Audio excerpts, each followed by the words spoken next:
I'm so excited to talk about Paul Selig. Paul Selig's work is seminal to me and to the life I live. Um, I probably was rooted in A Course in Miracles with all of the spiritual, mystical, philosophical exploration that I do. A Course in Miracles was really kind of my foundational rock until I came across the Selig work. And at this point, I really feel that it's even more vibrant in my life than Course in Miracles was. Not that there's any, measuring in this. Measuring is part of the problem. But this work, so there's 8 books. It starts with I Am the Word that came out in, I think, 2009. And I am the Word. The Word is, they define as, the creator in motion. So I am the creator in motion. And the first book, I Am the Word, invites us to receive ourselves that way, to be that way, to know ourselves as the creator in motion. It is a big and powerful invitation. And it comes in and through a teaching of the kingdom. And the kingdom, as they define it, is the ability to recognize God in all things, living life, seeing the divine in everything, which is just the most beautiful invitation in the world to me. So I was hooked right away. And more recently, they've been saying, they synopsize the single problem that humanity experiences is the denial of the divine. The denial of the divine in ourselves, the denial of the divine in others, the denial of the divine in the world. So the opposite of denying the divine is acknowledging the divine or appreciating the divine. So this orientation really invites us to, and there's so much here. But the guides have what they call attunements that they use again and again. Things like, I am the Word. And first, they do like triptych attunements a lot. And the first one was, I am Word through my body. Word, I am Word. I am Word through my vibration. Word, I am Word. And I am Word through my knowing of myself as Word. So I really love this because I love all this body experiential, sensational exploration. And that attunement is really kind of also instructions, right? Like, I am the creator in motion through the whole of my being and through what I feel like, the vibration of that being, and knowing myself as that wholeness. Now, I am just, baby steps in all of this, but I can see that that orientation is definitely the foundation of the ability to see everything as the divine. Because once you experience your own wholeness, you see it everywhere. And once you see it everywhere, you can't but help but see it in yourself. But it's certainly a lot different than the general orientation that our society propagates at a mass scale. And so accessing it requires, it's kind of about how we have our attention, what we're attuned to, and how we're aligned. So aligning to the idea impossible that we are the creator in motion, that I am the creator in motion, that you are the creator in motion, that everything is the creator in motion. We can start to receive life with a different kind of curiosity, but it is a new orientation. And one of the things they say that I love is the new comes at the cost of the old. So if you want to experience the kingdom, an orientation of life where everything is the divine unfolding and you can know and see and appreciate that, then you have to give up the orientation that you have held, that things were hard and you were flawed and life was flawed, and if only these things would happen, everything would be better. So that is an upgrade. That is a great trade. A life orientation that is always frustrated or anxious can be traded in for a new orientation, but you have to be willing to give up the old one, which is just so amazing. And what the books, what I Am the Word, which is the first book, invites us to do is to begin to be willing to make that trade. And one of the thinking of the old that needs to be released in order for the new to be alive in us is our constructs of identity, right? All of these things we think we are or we think we should be. And be willing to know ourselves as new in every given moment. And instead of identifying with all of the things that we've identified with, in my case, it was like, I had this kind of lifestyle, I had, this kind of illness, I have this kind of experience, and these are the things that happened to me. Just being willing to say, oh, those things did happen, but that's not who I am. I am the creator in motion. That was like several motions ago.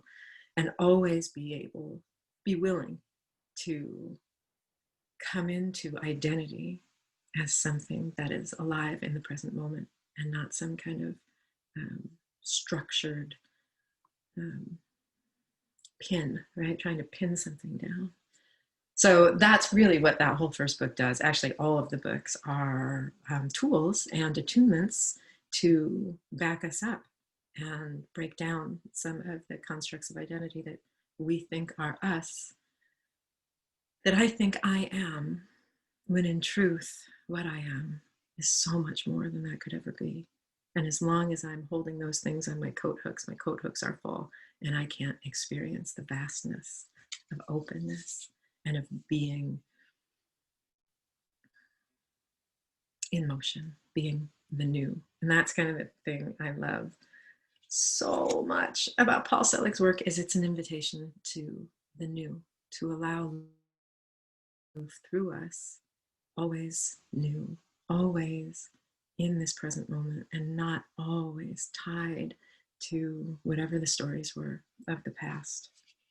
So because evolutionary consciousness has been a big thing for me, the way he describes it, the way they teach it is just so beautiful, because what I would like to do is for life itself, moving through this organism, meeting itself everywhere, and honoring every being as the ocean, right? Like I'm a drop and this is the ocean, and we each have the ocean and a drop. But that's not a Selig teaching, so I'm going to move back to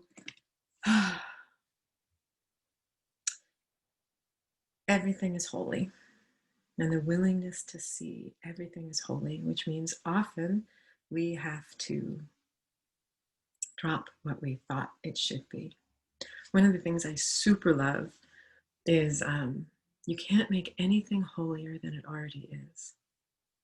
You can activate its holiness in your world by appreciating its holiness, but you can't make anything holy. And one of the things that really brought this home for me is when I cook for my family, I try to be like, loving thoughts, healthy, nutritious thoughts, all of this. I think I read something when I was in high school that talked about what you put into the food.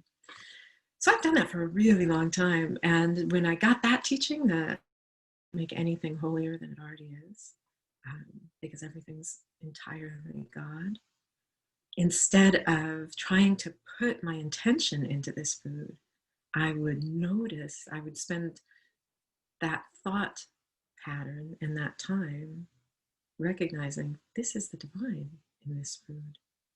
And as I appreciate it, it becomes more available to me and my family. And it's just a quarter turn on what I thought I was doing, except I was trying to bless it and make it good for my family. And instead it's recognizing it and allowing it to be the fullness of itself. Anyway, that's a really beautiful part. There are like 50 of these sentences, like you can't make something holier than it already is, that I just really, really love in his work. You can activate the path through awareness. You can activate the truth of its being through your awareness of it, through your willingness to see it as it truly is, which is entirely. Right? Isn't that like a great thing to aspire to? I mean, to walk around fully knowing yourself as the divine in motion and that you're engaging with divine emotion everywhere, it's a little different. But what it allowed for me, okay, so my background was kind of a feeling that all of my senses of identity, and I wanted to polish them up and make them as good as possible. And everything that kind of happened to me in my life was something that maybe could add to that, but also perhaps a struggle, perhaps something that was coming at me that I was going to have to solve or fix or change so that I wasn't lessened by it. But the orientation of Paul's work invites us to receive all of life as it's coming at us, as perfectly calibrated for our growth in this moment, and that there's no wrong answer or right answer. There are choices, and the way we make our choices will bring upon the next eminent things that are allowing us to continue to move through this creation as a co-creator, as part of it, in it. That's an interesting, in it and not of it. Not of any of the stories, but fully in the evolution of life itself, right? The present moment. So receiving everything, like now, so things happen and they might frustrate me, and I'll be like, oh, but this is what's next for me. Okay, I can take a breath. I can access this. I am the word. I'm word through my body. I'm word through my vibration. I'm word through my knowing of myself as this. Take a breath and re-meet whatever comes up through that lens. So that's super beautiful. And what that then offers is the ability to live without fear. So there are so many great teachings about fear in these books, but the core teaching is that the action of fear is to create more fear. That's what fear does. That's what its action is. But there's this other really beautiful teaching that fear is part of love too. It's just the part that doesn't know it is.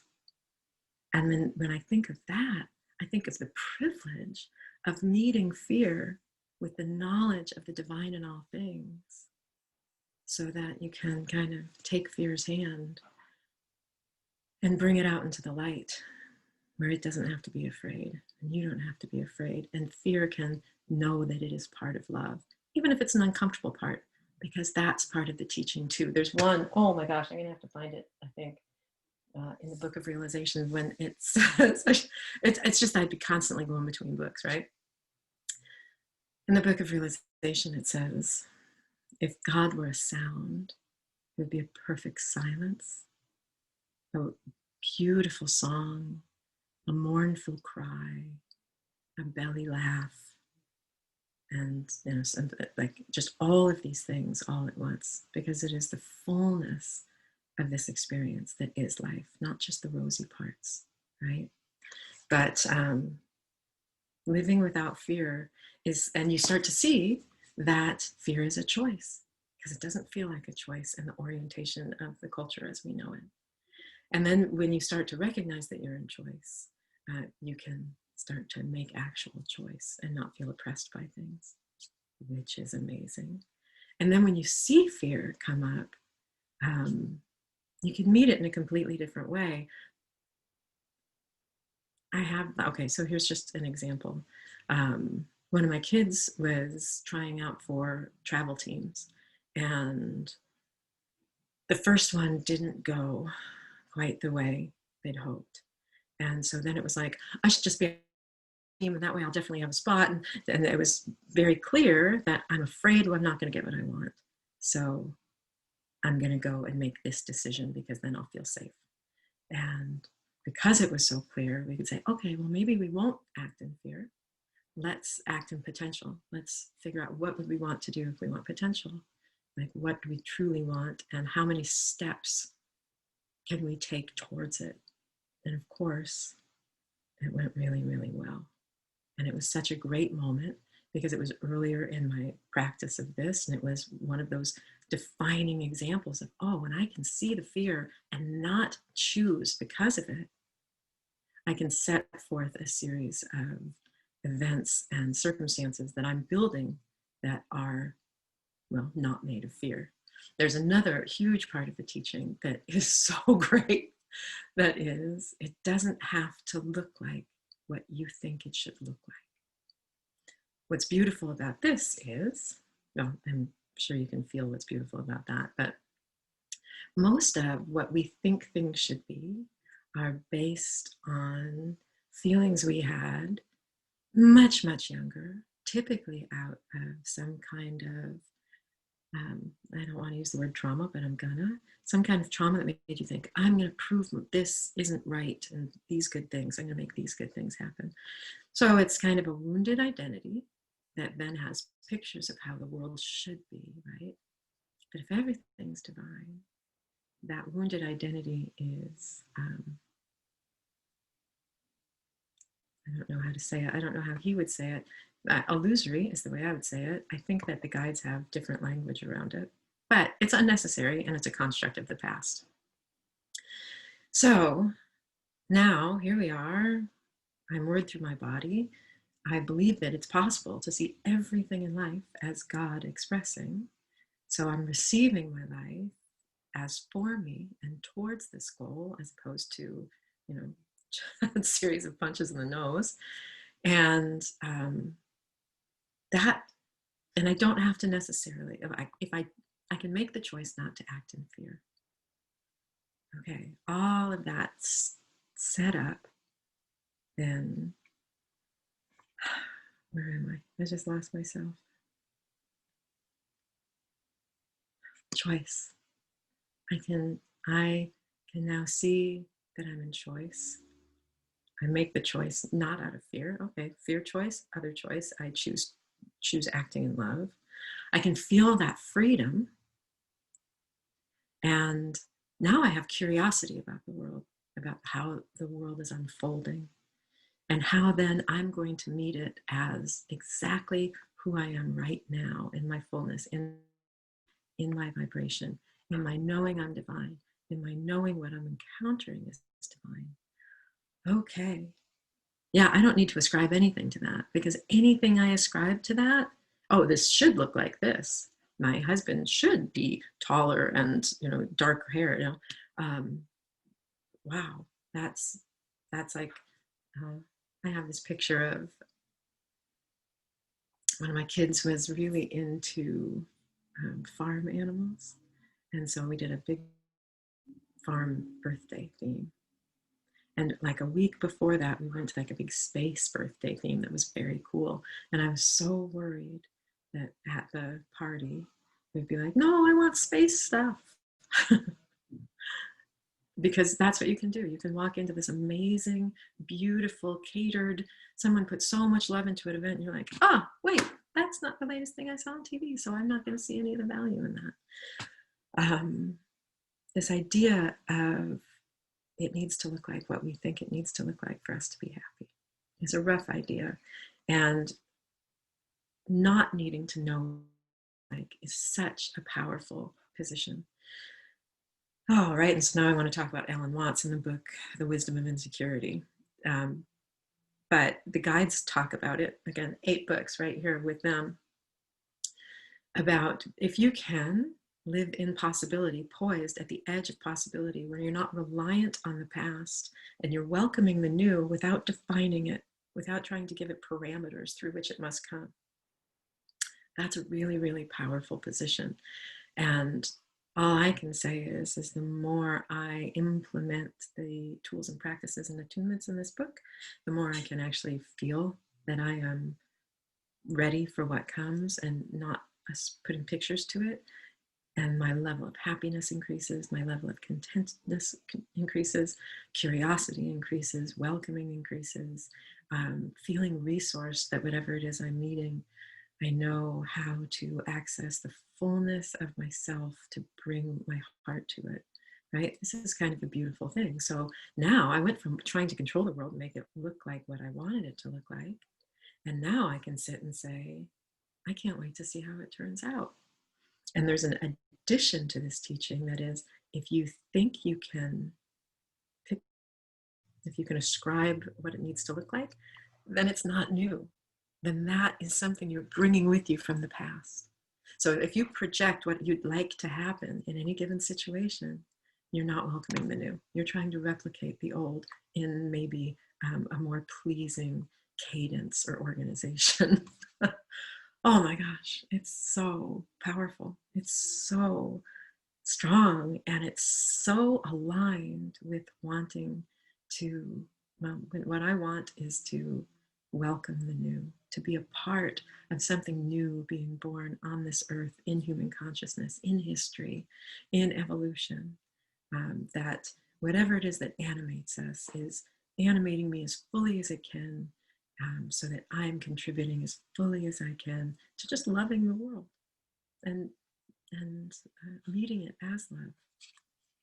This work, beyond anything, is so aligned with that, and it's amazing. So now we don't need to know what it's going to look like. So this invites us to welcome the new for the benefit of all. There's a lot of teachings, and they're really starting to ramp up to the teachings on for the benefit of all, which of course includes you. It includes me. It includes any benefits that we wanted to have. But in acknowledging the manifestation of the divine in all things, acknowledging the manifestation as the divine in all things, everything manifest is divine. It's so big. So I'm going to wrap this up because I think it's been really long. But one of the things, so they talk about the small self and the true self. And the true self they also refer to as the Christ mind or the monad, which is the incarnated divinity, like the fullness of our incarnation and the fullness of our divinity being active consciously and operated from. And one of the ways to know if you're in the small mind or the true self is the true self knows and the small self thinks. So, you know, somebody asks you your name. One of the examples he uses is somebody asks you your name. When you give them your name, you know it's your name. There's no wobbliness of it. If they ask you, you know, where you stand in comparison to a bunch of things, you're like trying, there's all this strategizing. So comparison's always going to be in that small self thinking mind. Honestly, this, I do 2 sessions a week on Thursday and Sunday talking about this every week because it's so deep and it's so rich and it's so beautiful. I just want to really quickly, there is I am the word, which is the invitation to this way of interpreting the world, which is just so lovely. It's like you've just been invited to a choose your own adventure game where everything's divine. Yes, please. After that is the book of love and creation and how to receive all of the creation as love, which is amazing. The third book has a great title because it refers so deeply to this work. And it's the book of knowing and worth. Because to operate as the true self, you really have to fully embody who you are, knowing yourself and your worth, which in my estimation, mainstream culture running around and chasing, but the truth is obviously we are it. And so it helps us develop that intimacy with that which we already are.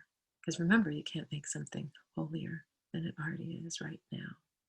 There's a line in A Course in Miracles from that I love too, that Jesus says, God gives to us all equally. There's nothing in me that you don't have too. The difference between us now is that I have nothing else.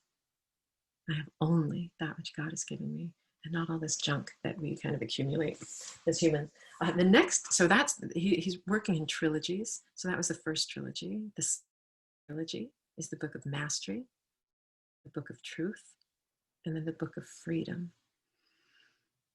These books are, if the first 3 invite us to the concept, the second invite us to the experience even more deeply of mastery, which is the ability to take things and turn them into that which we would like our contribution to be. And one of the things they say is you do this every night when you make dinner, but now you're saying, so sometimes you think, oh no, this is too big, this is too important, it's not as simple as these things I'm doing. And they're pretty much saying that, yeah, actually, everything you're doing is contributing in this way, and doing it consciously then becomes very powerful. The Book of Truth is amazing, and the Book of Freedom is even better. And there's a line, I think it's in the Book of Freedom, that you'll know your true self when the small self gets off the throne. And we're not always trying to meet that small self's tyrannical desires. It's such a great one. And then there's the Book of Realization, in which they say this is no longer a teaching for the small self. And they're really operating at a very high level of integration with being divine and encountering the divine in all things. And then just the most recent book is the Book of Alchemy, which is really the transmutation of all of life that happens as we engage in life with this orientation. So this is probably longer than I'd like these to be. And I hope that it's been interesting. There's so much more. I could do like 2 more hours, but we'll be doing it in practice. So I hope to see. I have to kind of learn how to do this and how it's going to work out. But that is Paul Selig from my point of view on this day. And I'm so grateful for the work, and I'm so happy to share it with you. I'd love to talk to you more about it. Shoot me an email. Any way you want to communicate, come to a practice with anything about it, because I could talk about this stuff all day long, every day, because it's so beautiful. Thank you for listening.